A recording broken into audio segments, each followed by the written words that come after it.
Rejeitada pelos filhos, ela decidiu entrar na cratera. Mas o que encontrou lá embaixo? Quando os filhos foram embora naquela tarde, Evarista ficou parada no meio da sala por um bom tempo, de olho fixo na parede, sem conseguir mover um só músculo. Não era tristeza ainda. Era aquela coisa que vem antes da tristeza. Aquele choque silencioso que faz o mundo parecer que está girando mais devagar do que deveria. Rodrigo tinha falado com palavras secas, sem rodeios, como se estivesse resolvendo um problema de inventário. Mãe, a terra não produz mais nada. Faz 3 anos que essa seca não dá trégua. A gente não tem como segurar isso aqui. A senhora precisa aceitar. E Cláudia, que sempre foi a mais mole dos dois, dessa vez ficou calada. Ficou só olhando para o chão, como quem já tinha ensaiado aquele silêncio.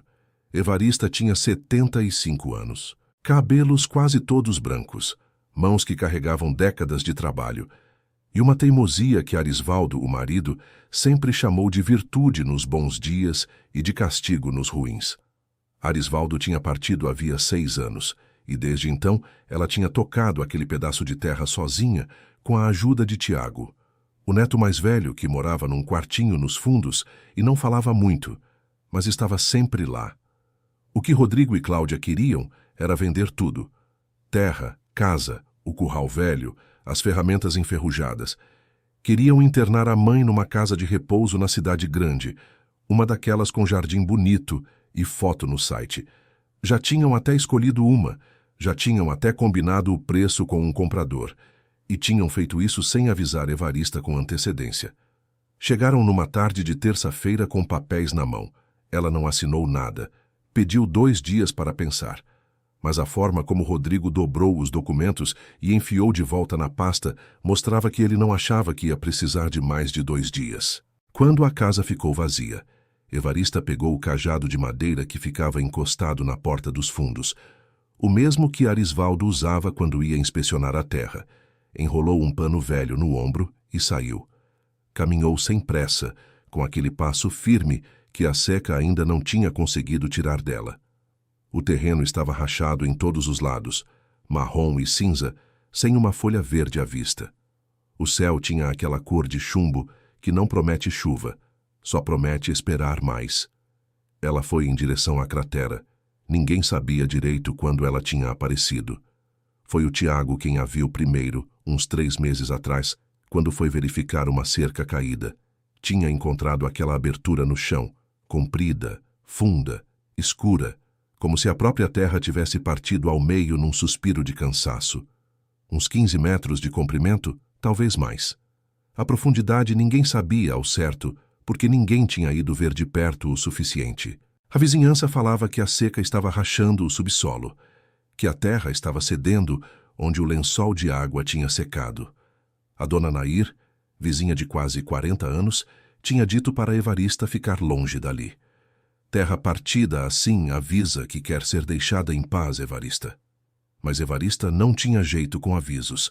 Ela parou na beira da cratera, se inclinou com as 2 mãos no cajado e ficou olhando para baixo. O chão lá dentro era escuro, cheio de pedra lascada, raízes expostas penduradas nas paredes. Mas tinha uma coisa estranha.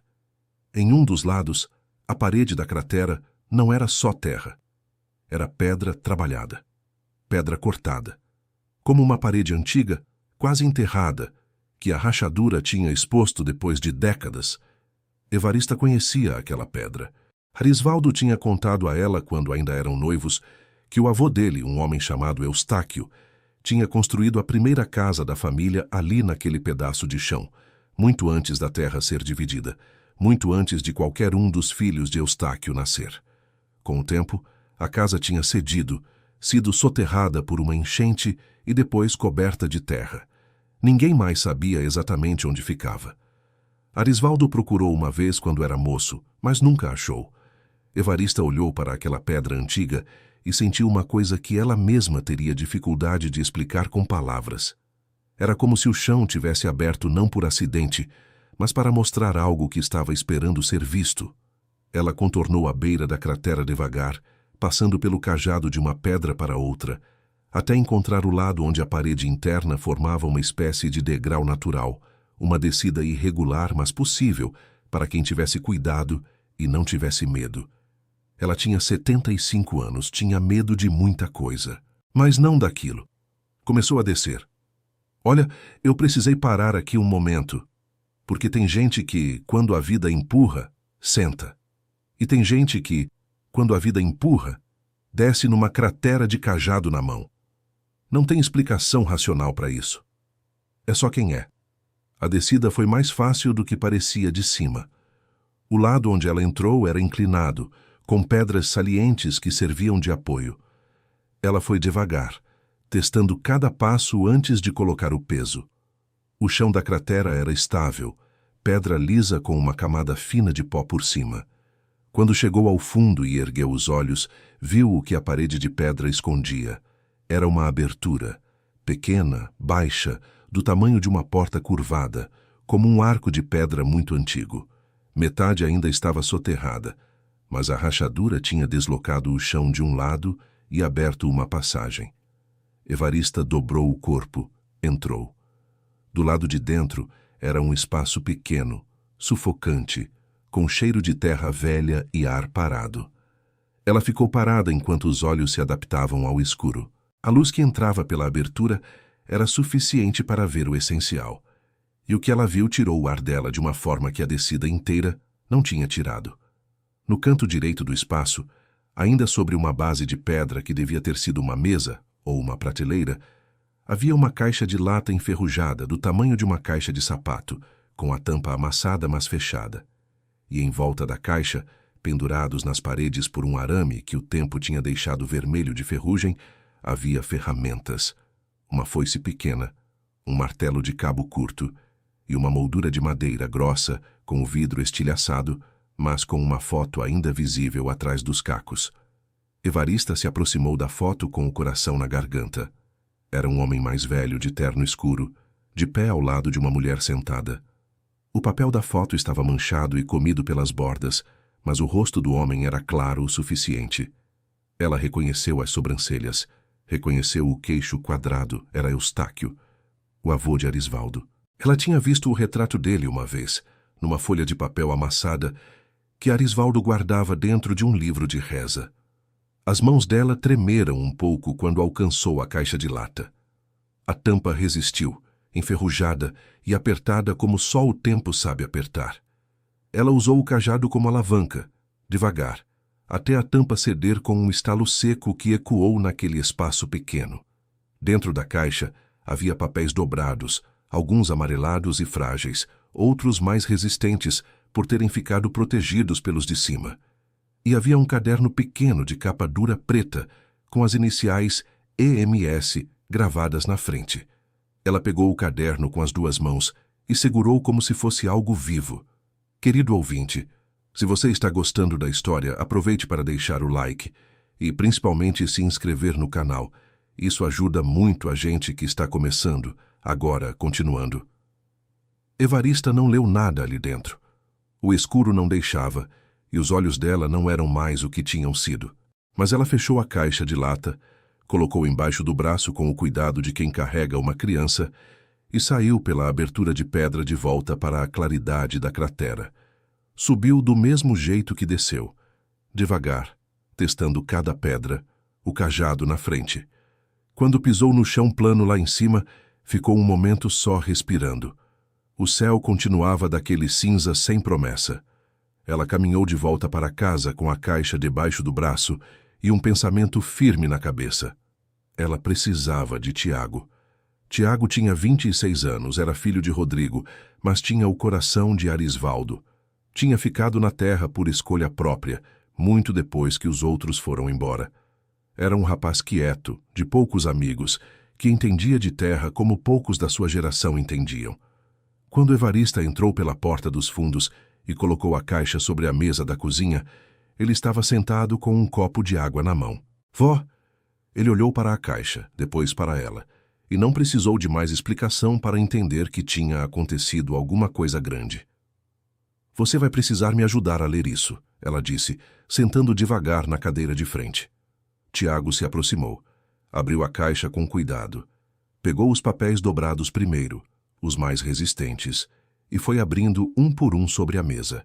Os primeiros eram recibos antigos, contas de comércio de uma época em que o dinheiro tinha outro nome. Mas o quinto papel que ele abriu era diferente. Era um documento mais formal, escrito à mão com letra miúda e cuidadosa. Tiago leu em silêncio por um momento, depois ergueu os olhos para a avó. Vó, isso é uma escritura. Ela não disse nada. Esperou. É uma escritura antiga, feita à mão, mas com assinatura de cartório e tudo. Está registrando o terreno em nome de Eustáquio Mendes dos Santos, e por herança direta, a qualquer descendente de sangue que permaneça na terra por mais de 10 anos consecutivos. Ele parou. Leu de novo. Tem uma cláusula aqui que diz que a terra não pode ser vendida, enquanto houver um descendente direto residindo nela de forma permanente. Evarista fechou os olhos por um segundo. Arisvaldo nunca tinha falado nessa cláusula. Ou não sabia, ou sabia, e tinha esquecido num gaveta da memória com tudo que o tempo vai enterrando. Isso vale alguma coisa ainda? Ela perguntou. Não sei, vó. Precisa de alguém que entenda de lei para dizer. Mas parece sério. E olha aqui embaixo. Ele apontou para uma linha no final do documento. Tem uma anotação que foi feita depois numa letra diferente. Diz, confirmado o registro em cartório da cidade, livro 4, folha 211. Tem data. Ela abriu os olhos. Então, existe um registro. Parece que sim. Eles ficaram olhando um para o outro. Tiago com aquela expressão de quem está começando a entender o tamanho do que tem na mão. Evarista com aquela expressão que as pessoas de 75 anos têm quando a vida confirma o que elas já suspeitavam há muito tempo. Que a paciência tem um preço, mas também tem uma recompensa. Mas ainda tinha o caderno. Tiago pegou o caderno de capa preta. Abriu com delicadeza, porque as páginas eram finas e o tempo tinha fragilizado a costura. A letra dentro era a de Eustáquio, a mesma do documento, miúda e caprichada. Era um diário, ou algo parecido com um diário. Anotações esparsas, sem data em todas as páginas, algumas curtas como recados, outras longas como cartas. Tiago leu para a avó em voz alta, pausando nas palavras que o tempo tinha apagado. E foi numa dessas páginas do meio, numa anotação que parecia ter sido escrita com pressa, que eles encontraram a outra coisa. Eustáquio escrevia sobre uma nascente de água subterrânea que ele tinha descoberto cavando o poço da primeira casa, a casa que agora estava enterrada embaixo da cratera. Ele descrevia a localização com detalhes, usando referências da terra, o rumo em relação ao sol da manhã, a distância de uma pedra grande que ainda devia estar lá. E dizia que a nascente nunca tinha secado, nem nos anos mais duros que ele viveu. Eu não sei vocês, mas quando o Tiago leu essa parte em voz alta, eu senti aquele arrepio de quem percebe que uma história está virando de cabeça para baixo. Evarista ficou imóvel. Se a nascente ainda existia, a terra não era improdutiva por falta de água. Era improdutiva porque ninguém sabia onde buscar. E se ninguém sabia onde buscar, era porque o mapa estava enterrado junto com a casa de Eustáquio. Até aquele dia. Tiago já estava de pé antes que a avó falasse alguma coisa. Vó, eu preciso ir lá de volta, com uma lanterna e uma trena. Preciso verificar as referências que ele deu aqui. Amanhã cedo, ela disse, com luz boa. Ele concordou. Mas nenhum dos dois dormiu bem naquela noite. Rodrigo ligou na manhã seguinte, antes das 7. Perguntou se a mãe tinha pensado. Falou que o comprador precisava de uma resposta até o fim da semana. Evarista ouviu tudo com calma, disse que precisava de mais um dia e desligou antes que ele tivesse terminado a frase. Tiago saiu cedo com a lanterna, a trena, uma pá e o caderno embrulhado num pano. Evarista foi junto, mais devagar, chegando à beira da cratera, quando o sol já estava baixo no horizonte, mas a luz ainda era boa. Tiago desceu sozinho dessa vez. Ficou dentro por quase 2 horas.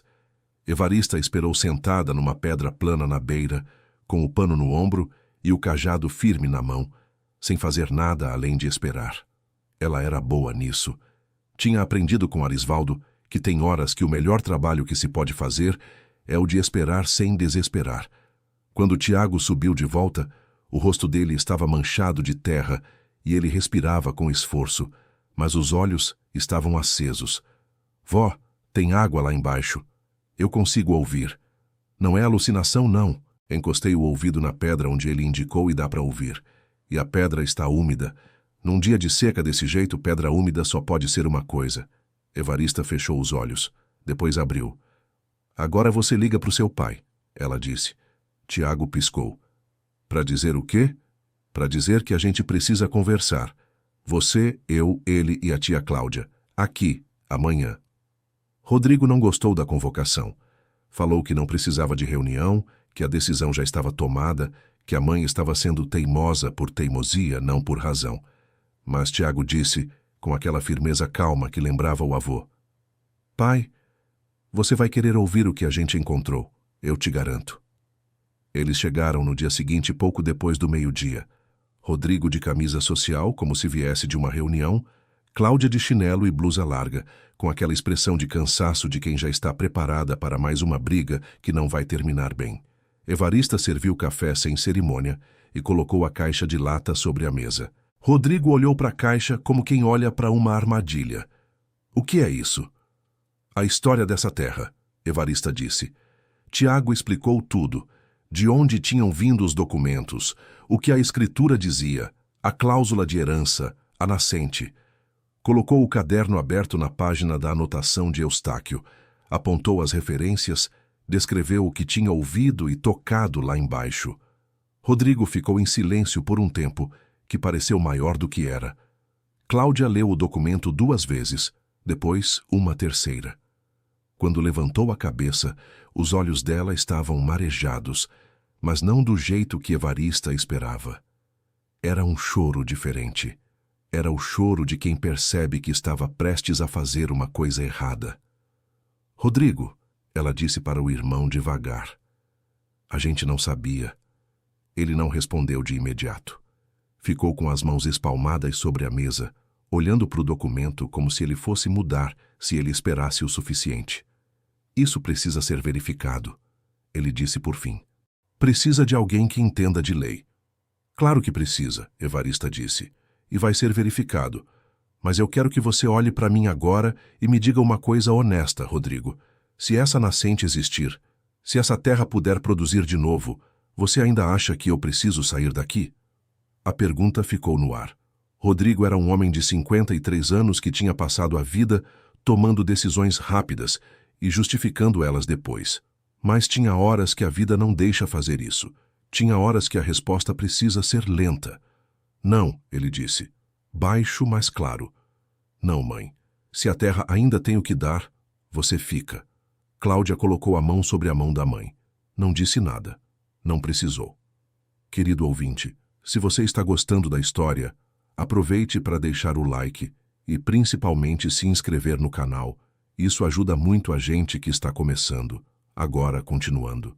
Nas semanas que se seguiram, as coisas se moveram de um jeito que Evarista nunca tinha experimentado antes. Rápido e lento ao mesmo tempo.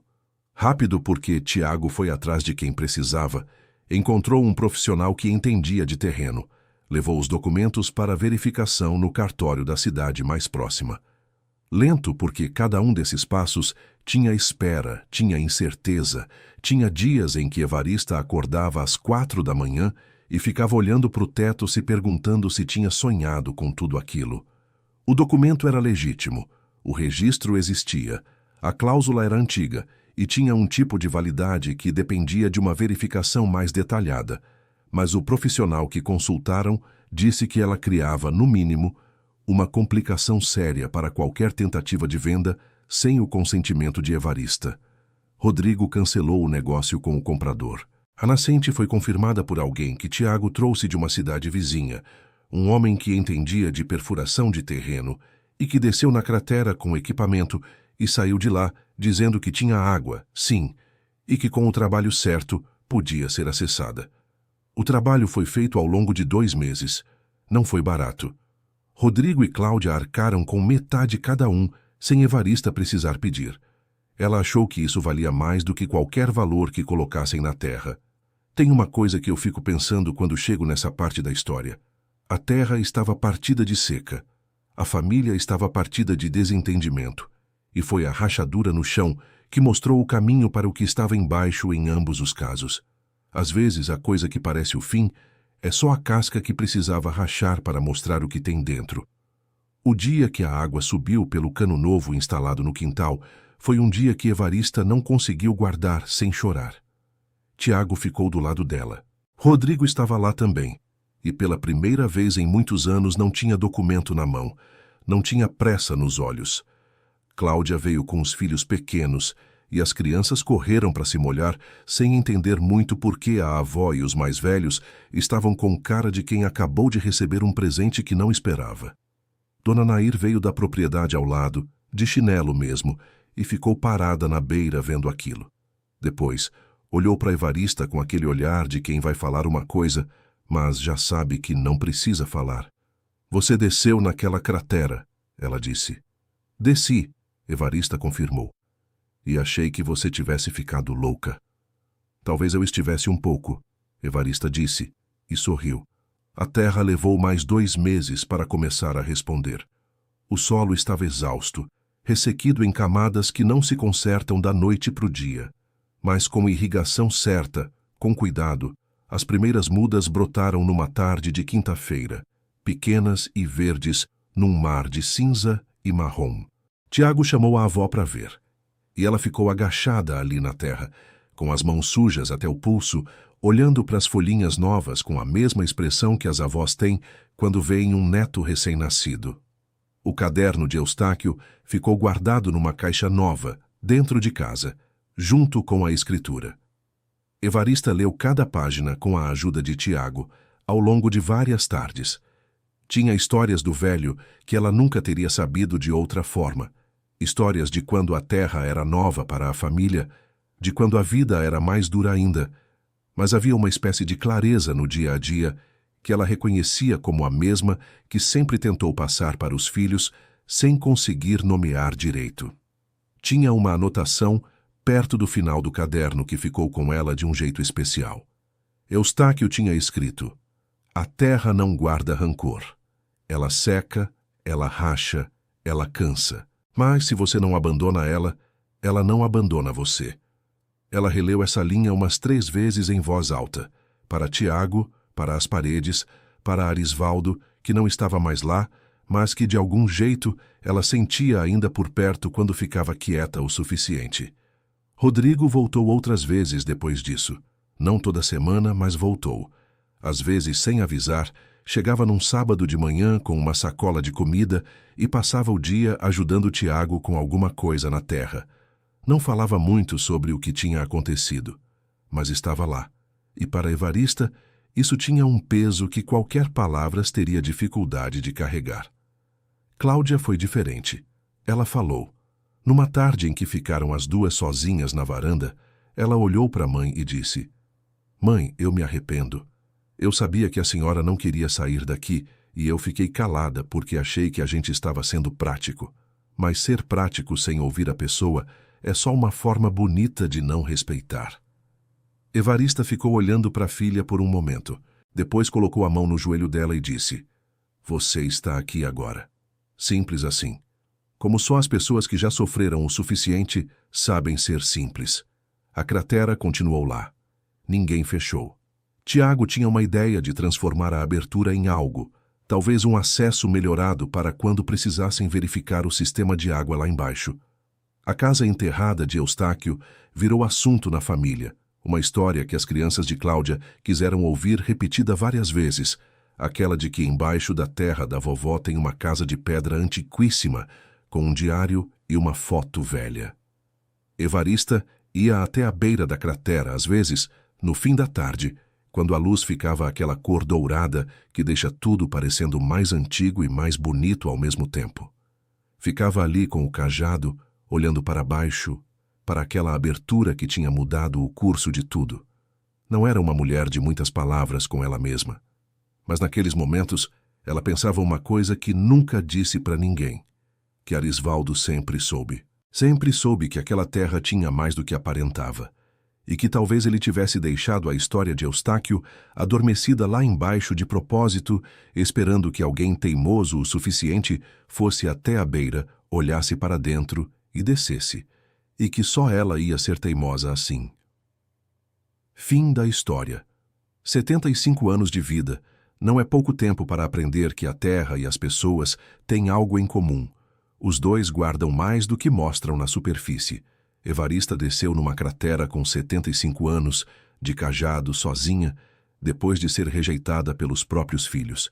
E lá embaixo encontrou água, raízes e uma história que nenhum documento de venda conseguiria apagar. Agora conta pra gente. Você acha que Rodrigo e Cláudia fizeram bem em mudar de posição ou acha que eles deveriam ter ouvido a mãe desde o começo? Deixa nos comentários, eu leio tudo. Diz também de onde você está assistindo. Adoro saber. Muito obrigado pela sua companhia hoje. Não esquece de deixar o like e, o mais importante, de se inscrever no canal para não perder outras histórias como essa.